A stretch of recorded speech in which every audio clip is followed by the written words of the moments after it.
Hello guys, welcome back once again. Okay, we look at getting started with Angular and ASP.NET using the Visual Studio Tool.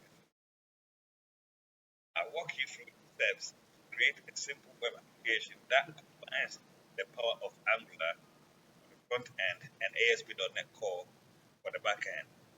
But before we get started, please make sure you subscribe to the channel if you haven't. So let's get straight into it. Before we begin, make sure you have the following installed on your machine. Visual Studio with the ASP.NET and Web Development Workload, Node.js and NPM, which is the Node Package Manager, and Angular CLI, which is the Angular command line interface. Okay. So before we get, let's open a Visual Studio installer if you've already installed a Visual Studio, and let's click on Modify.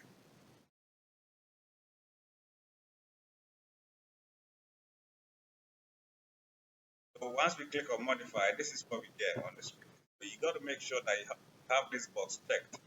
ASP.NET and Web Development. So this will help you build web applications using ASP.NET Core, ASP.NET, and standard-based web technologies in HTML, JavaScript, CSS, and JSON.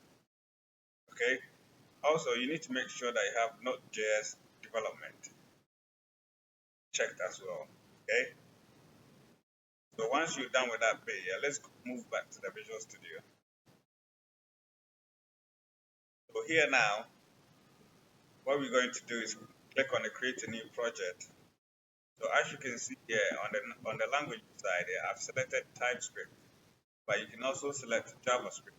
Yeah, so let's go ahead and select the TypeScript and leave the rest as it is. So as you can see here, we've got a bunch of project templates that are being displayed here. So let's scroll down and look for Angular and ASP.NET Core. So this is a template to help you build a full stack application with the front end Angular project and a back end ASP.NET Core project. Okay. So once we select this here, let's select this and click on next. So here you can configure your project details here, like the project name and where you want the solution and the solution name and whatnot. Yeah, we're not going to look too much into that. So let's go ahead and click on next. So here we can configure additional. We can add additional information, or you can configure additional stuff.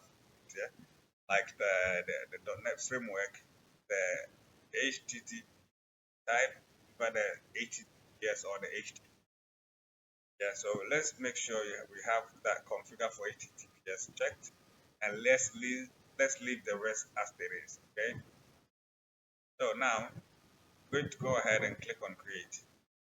It might take a while, so I'm just going to pause it while the whole thing loads. Okay. So now we have the project created for us. So let's go ahead and explore the project structure. So let's collapse this bit here. So as we can see here now, I've got two parts here. The client part, so this which is the Angular, and then the server part, which is the ASP.NET Core application. Yeah. So let's have a look at the client part here. So the client contains the Angular files and folders like the src, the source, the app, the access folder, and whatnot. So let's have a look at what is inside the src folder. So as you can see here, within it we have the app folder. So if we look at the app folder here, it contains components. Okay, so come back to it later on. Yeah. But let's go ahead and also have a look at the server. Okay. So the server contains the ASP.NET files. Okay. So let's have a look at it. So here, the server contains files like controllers, modules, program.cs, and startup.cs. Okay, so as we can see here now, we have program.cs, not the startup.cs. So we got the startup.cs, and we've also got a module weatherforecast.cs. Yeah. We have a look later on. Okay. So as we can see here now, first of all, let's select the project, the solution, and right click it.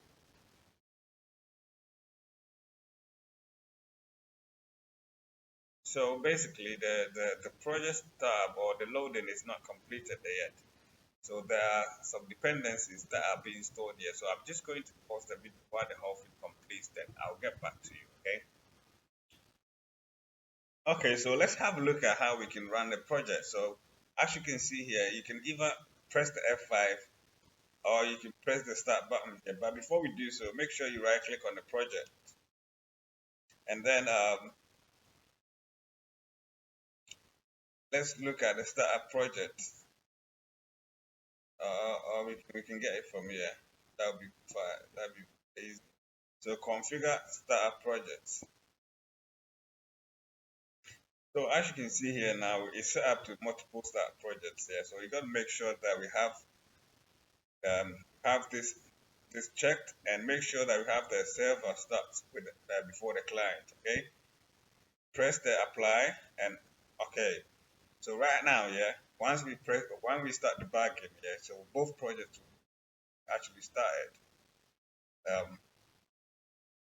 So you can either press the F5 or you can press the start button here. So let's go ahead and run it to see what actually comes out of it.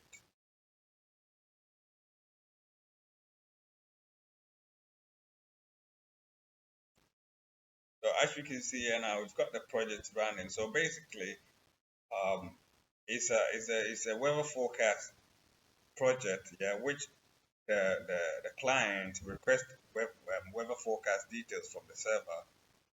Then the client actually displays it on a browser. So as you can see here now, it's still running. So as you can see here, we've got weather forecast, okay, and these are the data that will be actually uh, received from the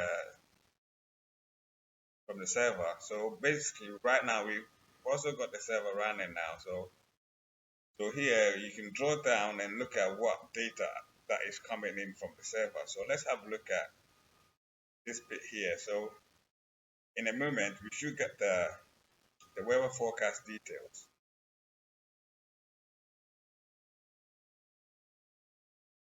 So as we can see here now, it's not a very difficult thing to get started with. Yeah? Since I just don't want to complicate you too much, so I'm just going to leave this video here for now. Then you can go ahead and explore it further yourself. You can make some changes and whatnot to it, okay? So once again, if you haven't subscribed, make sure you do because I've got lots of videos coming up and I hope you have a lovely morning, afternoon, evening, and wherever you are. Peace.